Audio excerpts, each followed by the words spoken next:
Welcome to Collectors of the Coast. I am Cash.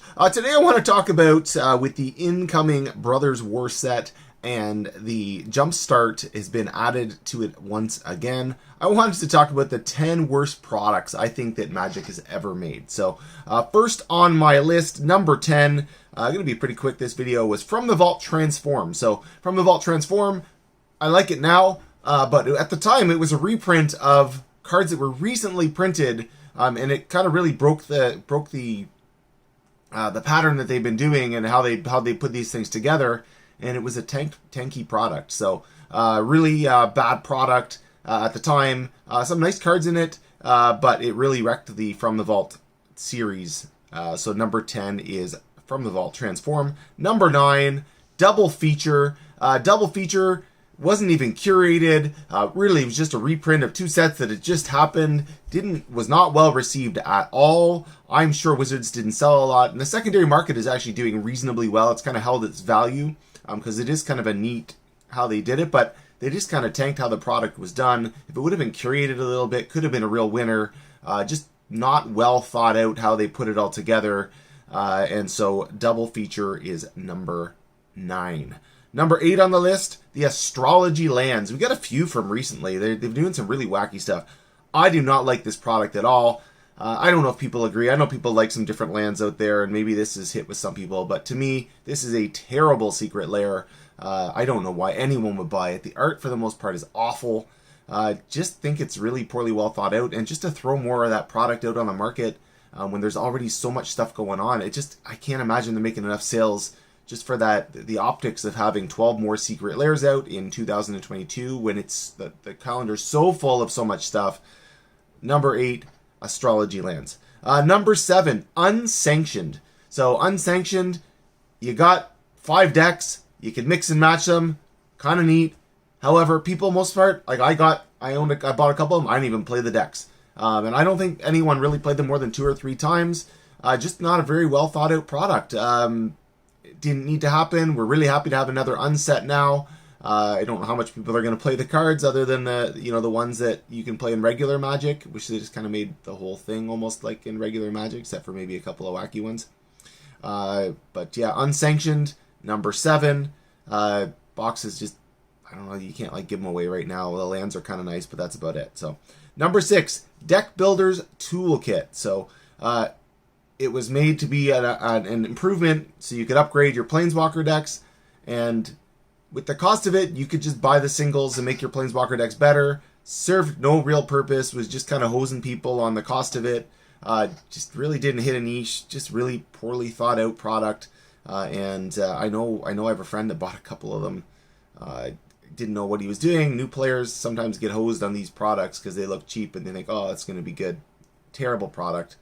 Never should have come out. Really poorly thought of product. So number 5. Number 5 on my list is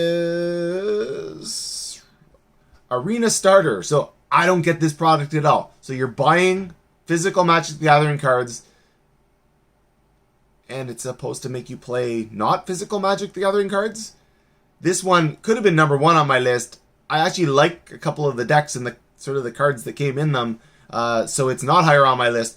But Arena Starter, I don't get the product at all. It made no logical sense other than I guess they were trying to build Arena and it was an advertisement for Arena, but you're buying, it just makes no sense. So number 4, Global Series. So this was like one deck that came out. It was for beginner Chinese players and had just some like really vanilla cards in it. They were sometimes done in a little bit of fancy kind of art in Chinese, but really weird product. Only did one. Can we even call it like a series? It was one deck. Number 3, Jumpstart. Not the Jumpstart number 1 or the one that's coming for 2022, but the Jumpstart that they're now. We need another product. We had all these products in the product line. We got set boosters and collector boosters and draft boosters, and they just got rid of the. And then they put in this for no reason. You can't buy a box of it because all you get is really vanilla openings. Just a really weird product that they added. Don't understand the logic of this at all, other than it just waters down the product line. It's like they have to have a really bad product in a product line. They got rid of the theme boosters, and they added this, and I don't see why it needs to be there. I don't know if they're going like a crap, better, good, best scenario of marketing, but these in the first set you just couldn't give them away. The boxes really tanked, and they were already low priced. Doesn't make any sense. Get rid of them, guys. It doesn't need to be there. So Jumpstart, the supplemental Jumpstart, need to get rid of it. Need to get rid of draft boosters as well, by the way. The time has come. Let's get rid of draft boosters. Let's get rid of this Jumpstart product.